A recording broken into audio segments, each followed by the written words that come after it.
right, guys, we have another kind of unusual lock, hard to find lock coming out of LockPickingLebowski's rather extensive collection of weird locks. This is a Hurd Model 220, probably manufactured in the 40s or perhaps the 50s. They're no longer in business, unfortunately, and this thing is tiny. Let me get my forklift and move my camera back to the normal, the normal distance. Yeah, this is a very cute little lock. Brass body, steel shackle. We have, to kind of date it, the kind of a generic keyway used by a lot of manufacturers back in that time frame, 40s and 50s. This one, brass body, not worn too badly. You can see it's been used, has some honest wear on it. We have what appears to be the original key. Take a look at that from the Hurd company. But the unusual thing, look at this, look how rounded everything is. So that's been polished and well worn from being carried around in somebody's pocket or purse for years and years and years. The unusual thing about this lock, this key though, if you take a look, it looks like pin number 2 and 4. That one and that one, they're rounded like it's been impressioned. And the other two look like it was originally cut at the factory. So maybe this was a recycled key.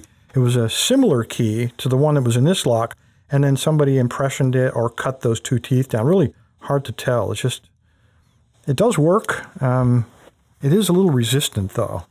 So you got to jiggle it just a little, which is probably why this lock was taken out of service.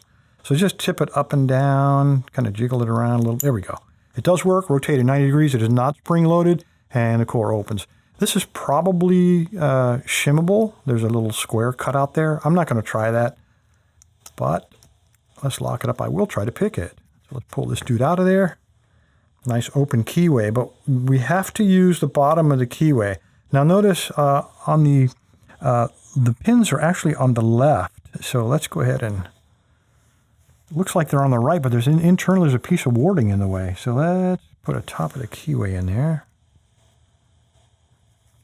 Try that guy. Don't force it, Bill. Don't force it. Try the next one. All right, there we go. This is the SP13 from Multi-Pick. It's the 1mm version, and that seems to be about right. Now, you notice when I use the key, I opened it in the counterclockwise, and I made the mistake a while back of saying all Hurd locks open in the counterclockwise, and you guys very quickly corrected me. Some of them do, as it was well proven to me in videos. Open clockwise, some open in both directions, so I just happen to know because I had the key, this one opens in the counterclockwise. All right, I'm going to try to single pin pick this first. Now remember, if we angle the pick the wrong way, we'll be trying to pick warding. So angle them off just a little to the left to avoid that warding. I have light tension on here,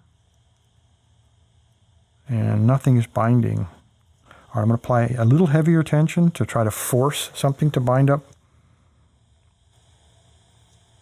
And there it is, pin 3, little click.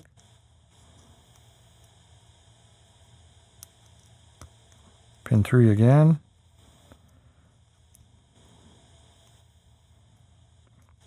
And there we go. All right, these are definitely not master locks. These things are made with pretty good precision.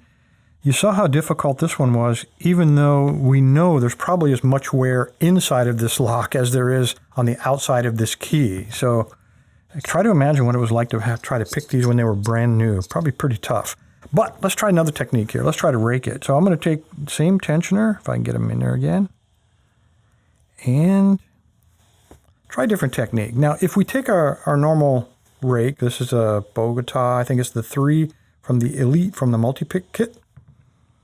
If I take my normal one and we use our normal technique with top of the keyway, you know we have to drag it in and out, and at some point, and it's usually like the second you feel the lock is open, on that last stroke before you know it's going to open, you'll pull and out goes your tensioner.